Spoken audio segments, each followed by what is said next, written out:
It is Get Up. We are presented by DraftKings Sportsbook. We're 2 days to the basketball trade deadline. We're 5 days to the Super Bowl. We got James Harden news. We got Giannis news. We got all the Super Bowl stuff. And we have brand new news this morning. Adam Schefter, bright and early in San Francisco, joins us on the phone with the very latest from the Hall of Fame. Schefty, the floor is yours. What's the news this early morning? Good morning, Greeny. Robert Kraft, like Bill Belichick, did not receive enough votes to be elected into the Pro Football Hall of Fame class of 2026. So like Belichick, he will be forced to wait another year. And interestingly enough, this was a case where the voting was switched this year.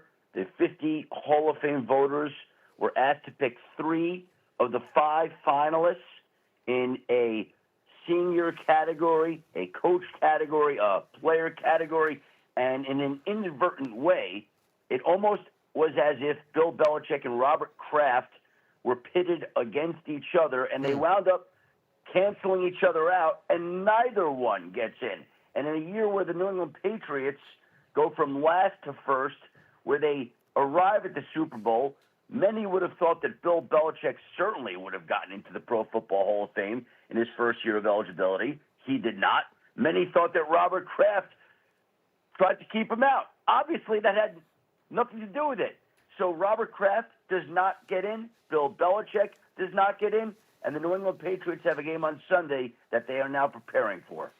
It's 5 o'clock in the morning in San Francisco, and Adam Schefter is already hard at work. Well done, Schefty. Thank you. The breaking news this morning, Bob Kraft not into the Hall of Fame. Jeff, I told you, he tweeted this about 6 minutes ago, and I mentioned it to you, and you seemed immediately shocked. Why? What's your reaction? Because I thought that was the choice, right? It was going to be between Bill and Kraft, and I thought maybe the voters had went with Robert Kraft. I'm surprised that he didn't get in. Obviously, I was super surprised that Belichick didn't get in, winning as many Super Bowls as he's won as a head coach and assistant coach, but it's just surprising. I mean, it sounds, the way that everybody keeps talking about the voting process, and I don't know exactly all the rules, it sounds like guys just navigated towards the players, because it sounds like you're voting for 3 of the 5, so maybe they moved off the 2, or to Shefty's point, maybe they canceled each other out, but just an odd happening. It's the first year of a new voting process in which the coaches were placed into the same pool as senior players and other contributors, or whatever Kraft would be in. And so the 5 names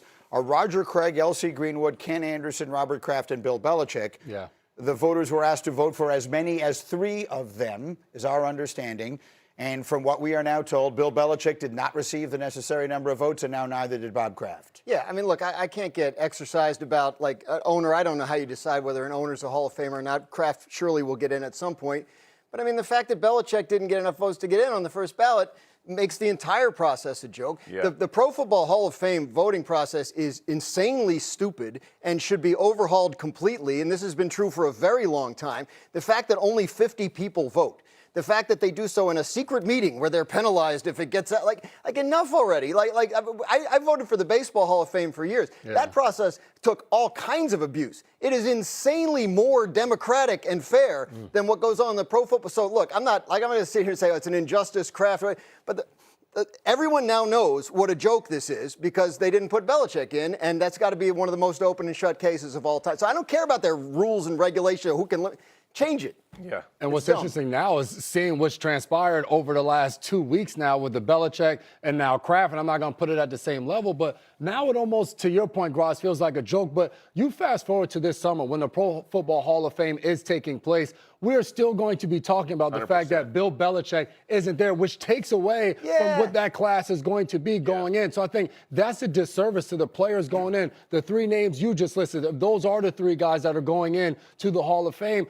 All we're going to be talking about is the fact that these guys have won all these Super Bowls on their opportunity to get in that they didn't. And I think that's the travesty of this all. With the Patriots in the game, which only just sort of adds to the spotlight that's on it. Not that, to your point, the Belichick thing was all that was necessary in order to make it ridiculous. And certainly, if you're going to put any owners into the Pro Football Hall of Fame, Bob Kraft should be one of them. You worked alongside him, with him, against him, whatever words you want to use, in negotiation as closely as anybody. Yeah, I mean, what he's done for the game, what he's done for, obviously, the Patriots as an organization, he's been incredibly successful as this thing went on.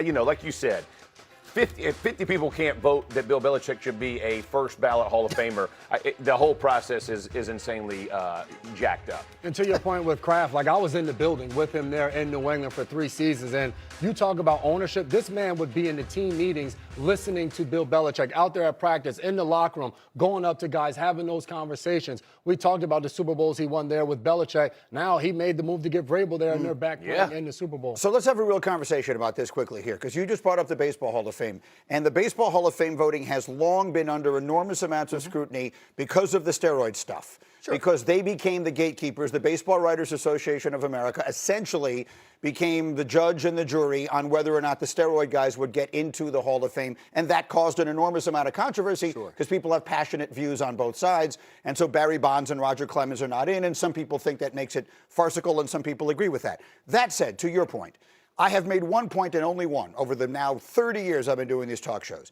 And the idea that you're pitting people against each other is my problem.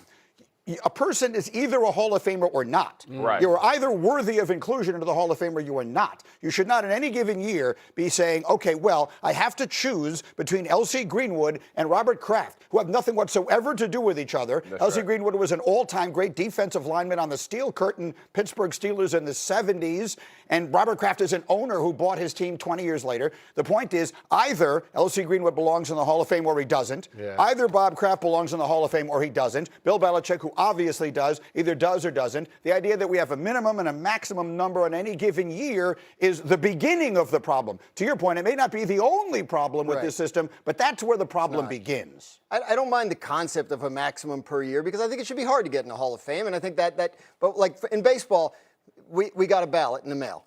You could vote for up to 10 people per year, which is a pretty good number. And, you send in your ballot.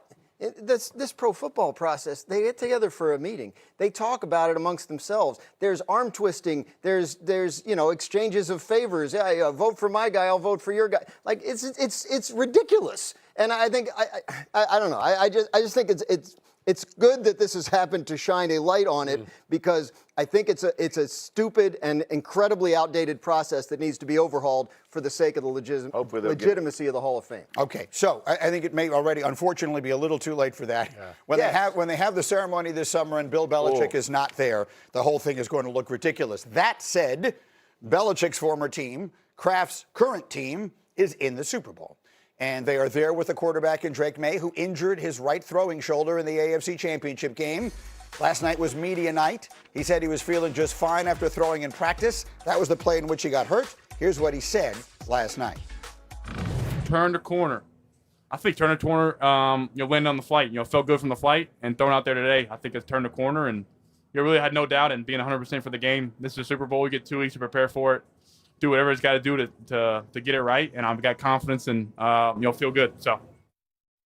Yeah. I like that he there we throws go. it in. A little. It got feeling pretty good in there. Well, I asked you this morning, he going to be okay? What'd you tell me? Better medicine equals better football, baby.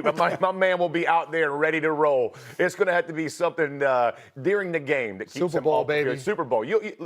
These are, we always talk about, are you ahead of schedule? Are you all these different things for teams? When you make it to the Super Bowl, it is your time. It is your chance to shine. This kid is not letting a sore shoulder slow him down even a little bit. Tar Heel, he's tough, right? But ain't no doubt. Of Built course, different. There isn't any question that he's going to play. We had these conversations about Sam Darnold in the oblique going into their playoff games. Of course he's going to play. Yeah. These guys wait their entire lives for these opportunities. The question is it going to impact the way he plays? Will we not know that until the game starts, or are we convinced that with the medicine he's going to be just fine? We'll know as soon as he takes that first hit. That's going to be the big thing for Drake May. He's a quarterback that uses legs. He got injured scrambling on a play. So how does Josh McDaniels handle this, their offensive coordinator? Does he allow him to have a design quarterback run early in the game to make Drake May feel comfortable that he can take a hit, that he can get up? Does he dial up a deep pass to see, hey, you're okay. You can make those type of throws, but we're not going to know. To your point, Jeff, he's going to be out there. He's going to do whatever he has to do. But now, once that game gets going, the juices start flowing, and you get hit. DeMarcus Lawrence is coming off that edge, and he hits you. Or Leonard Williams coming in your face. Now, how do you take those hits and get up? I don't know if there's anything that tells you how young a guy is other than, like, you know, he felt better after a flight. I never feel better after a flight. But look, he's 2 weeks between the AFC Championship game and the Super Bowl is huge because he was limited in practice last week, and obviously there's something going on there. Now, what happens this week? Does he take limited reps? Does he take all the reps in practice? Does he still feel good this morning after, you know, last night? Because sometimes obviously that could be an issue, right? So we'll keep an eye on it. But obviously that's an extremely encouraging update from Drake May, who does not seem at all bothered by anything right now. The reality is, he has been bothered, however, by playing great defenses. I was making a comment this morning in our meeting, and he's had a magnificent season. He may very well, in 2 days, be named the MVP of the year of the league. But if you had just watched the playoff games, again, against the Chargers, very good. Houston, very good. Excellent. Denver, all great defenses. Excellent. And the second half of the Denver game might as well not even count. Yeah, for real.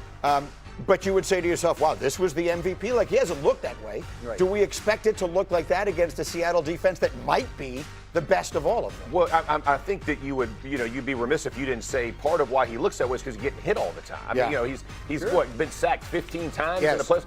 Let me just tell you, any court, I don't care, Tom Brady, Peyton Manning, name the greatest of all, who you think is the greatest of all time. You hit them, it changes them. And every player has that. So absolutely he hasn't looked the same because he's taken a beating back there. And that's just part of the game. And he has to work through it, still make the explosive plays when he can, find enough ways to win. Because at the end of the day, you win the Super Bowl, nobody cares.